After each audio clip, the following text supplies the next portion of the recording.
Ninth class. कैसे हैं आप सब लोग। आज हम लोगों ने करनी है एक्सरसाइज रिव्यू 11 चैप्टर की। तो एक्सरसाइज रिव्यू में हम लोग देखते हैं फर्स्ट क्वेश्चन हमारे पास है फिल इन द ब्लैंक्स।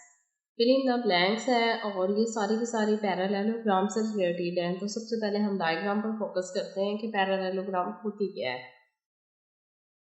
अब देखें ये रेक्टेंगुलर शेप में जो शेप नज़र आ रही है ये पैरेललोग्राम है। इसमें जो इसके ऑपोजिट्स एंगल्स हैं वो भी इक्वल होते हैं, कॉन्ग्रुएंट होते हैं, और ऑपोजिट साइड्स भी इक्वल होती हैं। यानी ए बी जो साइड है वो डी सी के इक्वल आ जाएगी और ए डी जो साइड है वो बी सी के इक्वल होगी। सेम इसी तरह एंगल ए एंगल सी के इक्वल होगा और एंगल बी एंगल डी के इक्वल होगा। तो ऑपोजिट एंगल्स भी और ऑपोजिट साइड्स भी क्या होती हैं, इक्वल होती हैं। तो सबसे पहले हम फर्स्ट पॉइंट देखते हैं फिनिटी ब्लैंक का। In a parallelogram opposite sides are. तो पैरेललोग्राम की ऑपोजिट साइड्स अभी मैंने क्या बताई हैं, इक्वल होती हैं और साथ में क्या होती हैं, पैरेलल होती हैं, क्योंकि दोनों साथ साथ चलती हैं, किसी पॉइंट पर जाके नहीं मीट करती। इसका मतलब है यहाँ क्या आएगा, in a parallelogram opposite sides are parallel. Opposite sides क्या है, पैरेलल है। सेकंड पॉइंट देखें, in a parallelogram opposite angles are. Opposite angle अभी बताया है, साइड्स पैरेलल है और ऑपोजिट एंगल्स क्या होते हैं, इक्वल होते हैं। तो यहाँ इक्वल आ गया। थर्ड है diagonal of a parallelogram dash each other at a point. अब देखें ये यहाँ पर एक डायगोनल है बी और डी को मिलाने से। अगर हम ए और सी को मिला दें तो हमारे पास दूसरा डायगोनल भी आ जाएगा और दोनों क्या करेंगे, एक दूसरे को इंटरसेक्ट करेंगे। कितने पॉइंट्स पर, 1 पॉइंट पर। लिहाजा यहाँ पर हम लोग क्या लिखेंगे, diagonal of a parallelogram intersect each other at a point. यानी दोनों डायगोनल पैरेललोग्राम के एक दूसरे को इंटरसेक्ट करते हैं एक पॉइंट पर। लिहाजा थर्ड क्या है, फिल इन द ब्लैंक्स में क्या आ जाएगा, इंटरसेक्ट। दोनों एक दूसरे को एक ही नुक्ते पर किता करते हैं। 4 पॉइंट देखें, medians of a triangles are. Triangles के जो मीडियंस हैं वो क्या होते हैं। तो मीडियंस भी ट्राइंगल्स के क्या होते हैं, कॉन्ग्रुएंट होते हैं। तो यहाँ पर हमारे पास आ जाएगा 4 में कॉन्ग्रुएंट। 5 पॉइंट है, diagonal of a parallelogram divide the parallelogram into 2 dash triangles. अब देखें ये एक डायगोनल है, ये पैरेललोग्राम को 2 डिवाइड कर रहा है 2 ट्राइंगल्स में। अब ये जो 2 ट्राइंगल्स हैं ये क्या होंगी, ये भी कॉन्ग्रुएंट होंगी, इक्वल होंगी, क्योंकि इनकी साइड्स जो इक्वल है, ऑपोजिट साइड्स इक्वल है, तो ट्राइंगल्स भी क्या होंगी, कॉन्ग्रुएंट होंगी।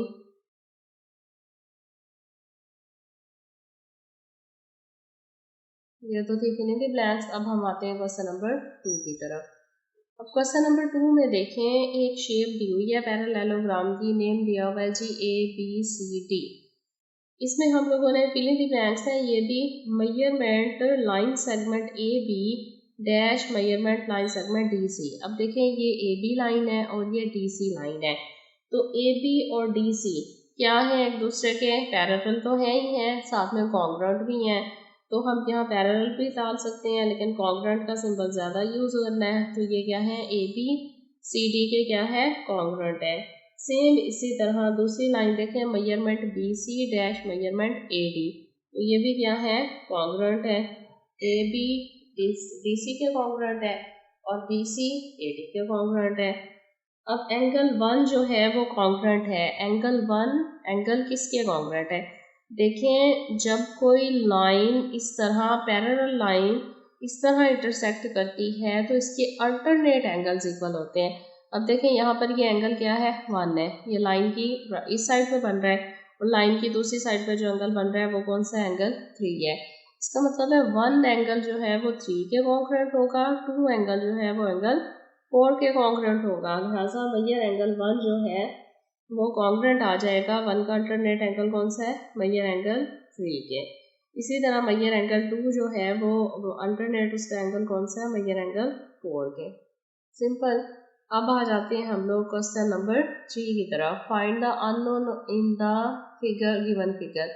अब गिवन फिगर्स में तो बहुत सारे अननोन है, देखें ये एक पैरेललोग्राम है जिसमें हमारे पास जस्ट एक एंगल दिया हुआ है 75 डिग्री, बाकी M N X and Y ये सारे हम लोगों ने अननोन क्या करने हैं, फाइंड करने हैं। अभी ऊपर हम लोगों ने किया है कि अल्टरनेट एंगल्स एंड साइड्स क्या होती हैं, इक्वल होती हैं। इसका मतलब है कि एन जो है वो किसके इक्वल होगा, 75 के। तो एन डिग्री इक्वल आ गया 75 डिग्री के। रीजन क्या बताइए, ऑपोजिट एंगल पैरेललोग्राम के इक्वल होते हैं। एन तो 75 डिग्री आ गया, अब हम एम फाइंड करते हैं। देखें एक ही लाइन के साथ जो दोनों एंगल्स पैरेललोग्राम में बनते हैं उनका सम जो है वो सप्लीमेंट्री होता है, यानी 180 होता है।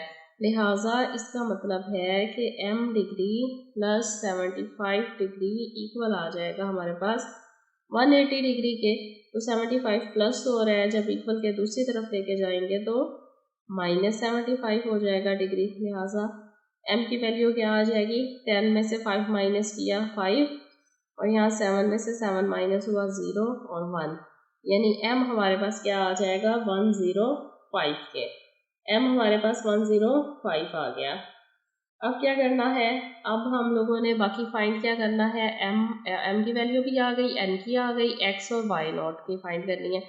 देखें यहाँ पर भी इन दोनों का जो सम है वो किसके इक्वल होगा, 180 डिग्री के, क्योंकि हमारे पास यहाँ d बन रहा है ना, एक ही लाइन पर स्ट्रेट एंगल्स दो का सम कौन सा होता है, 180 डिग्री का होता है।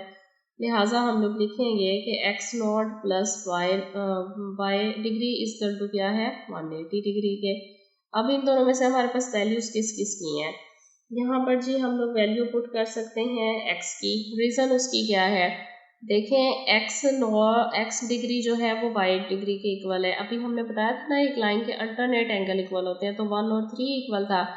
तो इसी तरह जो है n जो है वो इक्वल आ जाएगा y के, और n हमारे पास अगर 75 है तो y भी हमारे पास क्या हो जाएगा, 75 डिग्री हो जाएगा। तो वैल्यू पुट करते हैं जी y की 75 डिग्री, तो 75 अगेन दूसरी तरफ जाएगा तो माइनस हो जाएगा, तो 180 माइनस 75 डिग्री, तो x इक्वल टू आ जाएगा 180 75 105। जाहिर है m 105 था तो x भी क्या होगा, 105 होगा। तो इस तरह हमारे पास x और y दोनों की वैल्यूज जो है वो फाइंड हो गई हैं। अब हम लोग करते हैं क्वेश्चन नंबर 4। क्वेश्चन नंबर 4 है, if the given figure ABCD is a parallelogram then find x and m, यानी अननोन ही फाइंड करने हैं। ABCD हमारे पास एक पैरेललोग्राम है, 3 एंगल्स दिए हुए हैं, इसमें x और m जो है वो अननोन है, तो फाइंड करते हैं। तो सबसे पहले तो उसी तरह हम लोग लिखेंगे कि एंगल A इक्वल है एंगल C के, तो मेजर एंगल A इक्वल है मेजर एंगल C के। अब देखें एंगल ए हमारे पास 55 डिग्री है, तो ये आ जाएगा 55 डिग्री, और सी क्या है 11 डिग्री है, 11x डिग्री। x फाइंड करना है तो हम ज़रा तरतीब चेंज कर लेते हैं, 11x इक्वल आ जाएगा 55 डिग्री के। 11 मल्टीप्लाई हो रहा है, जब इक्वल के दूसरी तरफ जाएगा तो डिवाइड हो जाएगा, तो 11 और इसको डिवाइड किया तो x का आंसर क्या आ गया, 11 5 55। इसका मतलब है कि x डिग्री हमारे पास x का आंसर क्या आ गया है 5 डिग्री। तो एक एंगल तो हमारे पास जो है वो फाइंड हो गया है। अब जो है वो x की वैल्यू आ गई है, एंगल C की नहीं आई, तो अब हम मेजर एंगल C फाइंड करते हैं जो कि इक्वल क्या है 11x डिग्री के। तो 11 वैसे आ जाएगा, x हमारे पास क्या आया 5 डिग्री, तो 11 मल्टीप्लाई 5 कितना हो जाएगा 55 डिग्री। तो प्रूफ हो गया, देखो एंगल ए और एंगल सी इक्वल है, ये 55 था तो वो एंगल भी 55 है, लेकिन एक्स की वैल्यू फाइंड करनी थी जो कि क्या आई है 5 डिग्री आई है।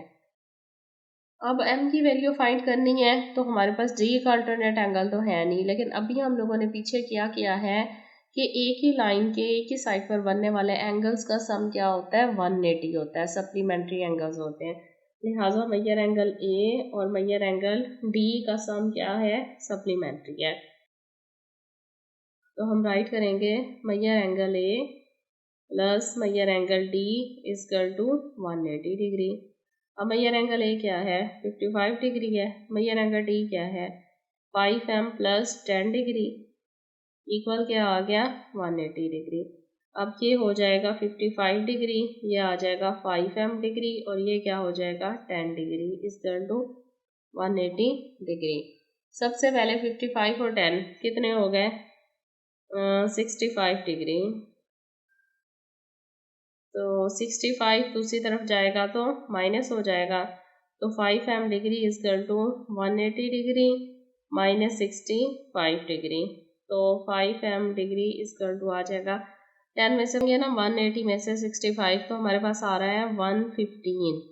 अब 115 को जब हम 5 से डिवाइड करेंगे तो आंसर हमारे पास क्या आ जाएगा, ये हो जाएगा 5 2 10 और 5 3 15, यानी m हमारे पास आ रहा है 23 डिग्री के। ये हमारे पास आंसर है m का। इसी तरह अगर हम लोगों ने एंगल d फाइंड करना हो तो भैया एंगल d इक्वल आ रहा है 5m प्लस 10 डिग्री के। तो 5 वैसे आ जाएगा, m 23 है प्लस 10, तो 23 को मल्टीप्लाई करेंगे 10 से 5 से और इसमें प्लस करेंगे 10, 115 प्लस 10, तो ये आ जाएगा जी 115 प्लस 10, तो ये आ जाएगा 125 डिग्री। इसका मतलब है दोनों आमने सामने के एंगल्स क्या है 125 डिग्री है।